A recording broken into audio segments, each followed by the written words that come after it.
നമസ്കാരം. നമ്മുടെ രാജ്യത്ത് നിന്ന് വിദേശത്ത് പഠനത്തിന് പോകുന്ന വിദ്യാർത്ഥികളുടെ എണ്ണം പ്രതിവർഷം 1 ദശലക്ഷത്തിലധികമാണ്. ഇതിൽ ഏറ്റവും അധികം പേരും തിരഞ്ഞെടുക്കുന്നത് അമേരിക്ക, UK, കാനഡ, ഓസ്ട്രേലിയ തുടങ്ങിയ രാജ്യങ്ങളാണ്. വിദേശ ക്യാമ്പസുകളിൽ നിലവിലുള്ള 25 ലക്ഷത്തോളം ഇന്ത്യൻ വിദ്യാർത്ഥികളിൽ 2.25 ലക്ഷം പേർ മലയാളികളാണ്. ഈ സാഹചര്യത്തിൽ കാനഡ ഉൾപ്പെടെയുള്ള രാജ്യങ്ങൾ പലതരത്തിലുള്ള നിയന്ത്രണങ്ങൾ ഏർപ്പെടുത്തി വിസ ലഭിക്കാനുള്ള മാനദണ്ഡങ്ങളും ഘടിപ്പിച്ചു. ആ സാഹചര്യത്തിൽ ഇന്ത്യൻ വിദ്യാർത്ഥികൾ തിരഞ്ഞെടുത്ത രാജ്യമാണ് ഓസ്ട്രേലിയ. എന്നാൽ ഓസ്ട്രേലിയയിൽ നിന്ന് വരുന്ന വാർത്തകളും അത്ര ശുഭപ്രതീക്ഷ നൽകുന്നില്ല. വിദ്യാർത്ഥി വിസയിൽ ഓസ്ട്രേലിയയിലേക്ക് പോകാൻ തയ്യാറെടുത്തിരിക്കുന്നവർക്ക് തിരിച്ചടിയായിരിക്കുകയാണ് സർക്കാരിന്റെ പുതിയ തീരുമാനം. വിദ്യാർത്ഥി വിസയുടെ ഫീസ് 125% ഓസ്ട്രേലിയൻ സർക്കാർ വർദ്ധിപ്പിച്ചത്.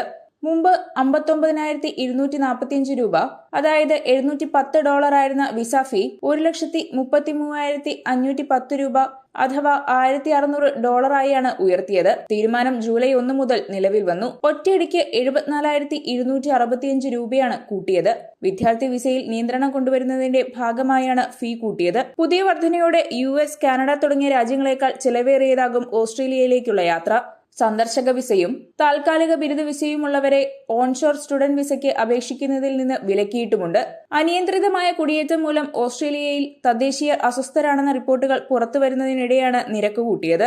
സെപ്റ്റംബർ 30 വരെയുള്ള ഒരു വർഷം ഓസ്ട്രേലിയയിലേക്ക് 5.5 ലക്ഷം കുടിയേറ്റക്കാർ എത്തിയതായാണ് കണക്ക്. മുൻ വർഷത്തെ അപേക്ഷിച്ച് 60% വർധനവ്. വിദേശ വിദ്യാർത്ഥികൾ അക്കൗണ്ടിൽ കാണിക്കേണ്ട തുകയിലും വർധനയുണ്ട്. മെയ് മുതൽ ഈ നിയമം പ്രാബല്യത്തിൽ വന്നിരുന്നു. 29,710 ഓസ്ട്രേലിയൻ ഡോളർ അഥവാ 16.36 ലക്ഷം രൂപ സമ്പാദ്യമുള്ളവർക്കാണ് വിസയ്ക്ക് അർഹതയുണ്ടാകുക. കഴിഞ്ഞ 7 മാസത്തിനിടെ ഇത് 2ാം തവണയാണ് തുക ഉയർത്തുന്നത്.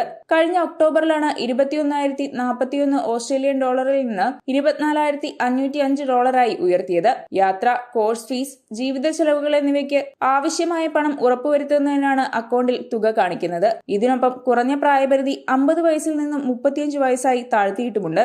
വിദ്യാർത്ഥികളുടെ ഫീസിലെയും നിക്ഷേപ ചെലവിലെയും വർധനവ് വിദേശ വിദ്യാർത്ഥികളെ കൂടുതൽ ബുദ്ധിമുട്ടിക്കുമെന്ന് കൌൺസിൽ ഓഫ് ഇന്റർനാഷണൽ സ്റ്റുഡന്റ്സ് ഓസ്ട്രേലിയയുടെ ദേശീയ പ്രസിഡന്റ് യഗാനെ സോൾട്ടൻപൂർ ചൂണ്ടിക്കാട്ടി. ഫീസ് വർധന ഉപരിപഠനത്തിനായി ഓസ്ട്രേലിയയിലേക്ക് പോകുന്ന ഇന്ത്യക്കാരുടെ എണ്ണത്തെ ബാധിക്കുമെന്ന് വിദഗ്ധർ പറയുന്നു. ഓസ്ട്രേലിയയുടെ പ്രധാന വരുമാന സ്രോതസ്സുകളിലൊന്നാണ് വിദേശ വിദ്യാഭ്യാസം. വിദേശ വിദ്യാർത്ഥികളുടെ അനിയന്ത്രിതമായ ഒഴുക്കുണ്ടായത് ഓസ്ട്രേലിയയിൽ വാടക ചെലവുകൾ കുതിച്ചുയരാൻ ഇടയാക്കിയിരുന്നു. അടുത്ത 2 വർഷത്തിനുള്ളിൽ കുടിയേറ്റം പകുതിയായി കുറയ്ക്കാനാണ് സർക്കാർ ലക്ഷ്യമിടുന്നത്. ഫീസ് വർദ്ധിപ്പിച്ചതിനെ ന്യായീകരിച്ച് ഓസ്ട്രേലിയൻ ഭരണകൂടവും രംഗത്തെത്തിയിട്ടുണ്ട്. മാറ്റങ്ങൾ നമ്മുടെ അന്താരാഷ്ട്ര വിദ്യാഭ്യാസ സമ്പ്രദായത്തിന്റെ സമഗ്രത പുനഃസ്ഥാപിക്കുന്നതിനും മികച്ച ഒരു മൈഗ്രേഷൻ സംവിധാനം സൃഷ്ടിക്കാനും സഹായിക്കും. ഓസ്ട്രേലിയയിലെ ആഭ്യന്തര സൈബർ സുരക്ഷാ മന്ത്രി ക്ലെയർ ഒനീൽ പറഞ്ഞു. കുടിയേറ്റ പരിഷ്കാരങ്ങളുടെ ഭാഗമാണ് തീരുമാനമെന്നും വിദേശ വിദ്യാർത്ഥികളുടെ വരവ് രാജ്യത്തിന്റെ സമ്പദ് വ്യവസ്ഥയിൽ പ്രധാനപ്പെട്ടതാണെന്നും അവർക്ക് ഗുണമേന്മയുള്ള വിദ്യാഭ്യാസം ഉറപ്പുവരുത്തുമെന്നും അധികൃതർ കൂട്ടിച്ചേർത്തു. 2023 ഓഗസ്റ്റിലെ കണക്കുപ്രകാരം 1.2 ലക്ഷം ഇന്ത്യൻ വിദ്യാർത്ഥികളാണ് ഓസ്ട്രേലിയയിലുള്ളത്. വിദേശ വിദ്യാർത്ഥികളിൽ ഇന്ത്യക്കാരാണ് 2ാം സ്ഥാനത്ത്. കുടിയേറ്റത്തിന്റെ ആദ്യപടിയെന്ന നിലയിലാണ് ഇന്ത്യക്കാർ സ്റ്റുഡന്റ് വിസയെ കാണുന്നത്. ചെലവേറുമെന്നതിനാൽ ഇനി ഓസ്ട്രേലിയ ഇന്ത്യൻ വിദ്യാർത്ഥികളുടെ പട്ടികയിൽ നിന്നും പുറത്തായേക്കും. വാർത്തയുടെ നിറം തേടി തനിനിറം.